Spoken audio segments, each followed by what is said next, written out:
Marc Obi, le magicien de 29 ans qui a obtenu le Platinum Buzzer ce mardi 7 novembre dans La France a un incroyable talent sur M6, révèle à Télé Loisirs s'il a, oui ou non, fait exprès d'appuyer sur le Golden Buzzer pendant son numéro. Simple erreur ou préméditation ? Ce mardi 7 novembre 2023, M6 diffusait le 3e épisode consacré aux auditions de la saison 18 de La France a un incroyable talent. Fait marquant pendant la soirée, les 4 jurés, Éric Antoine, Hélène Ségara, Marianne James et Sugar Sammy, ont voté à l'unanimité pour enclencher le Platinum Buzzer, une première dans l'histoire de l'émission, après la prestation très réussie du magicien Marc Obi. À 29 ans, le champion du monde 2022 de cartomagie, une branche de la magie qui recourt à l'usage de cartes à jouer, a donc obtenu son billet pour aller directement en finale. J'étais concentré sur ma prestation, Marc Obi a-t-il fait exprès d'appuyer sur le Golden Buzzer dans La France a un incroyable talent ? Autre fait qui a retenu l'attention du public pendant la prestation du jeune homme, Marc Bittard, son vrai nom, a déclenché lui-même le Golden Buzzer installé sur la table du jury. Lors d'une interview accordée à Télé Loisirs, nous lui avons demandé si ce geste était prévu. Pas du tout, nous a promis Marc Obi.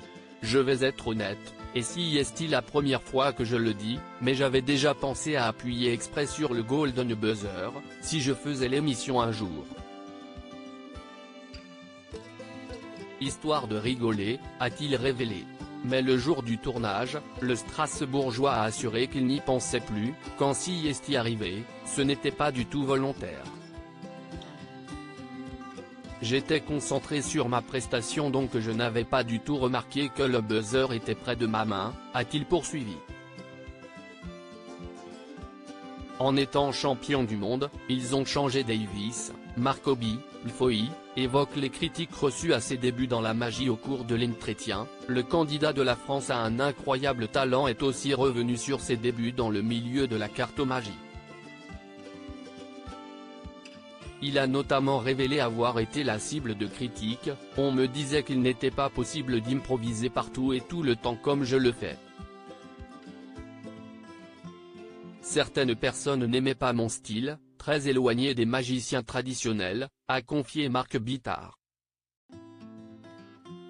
Malgré les reproches, Marc Obi n'a rien lâché. Il a même été sacré au FIM 2022, les Jeux Olympiques du genre. Bizarrement aujourd'hui, en étant champion du monde, ils ont changé Davis. Je ne leur en veux pas.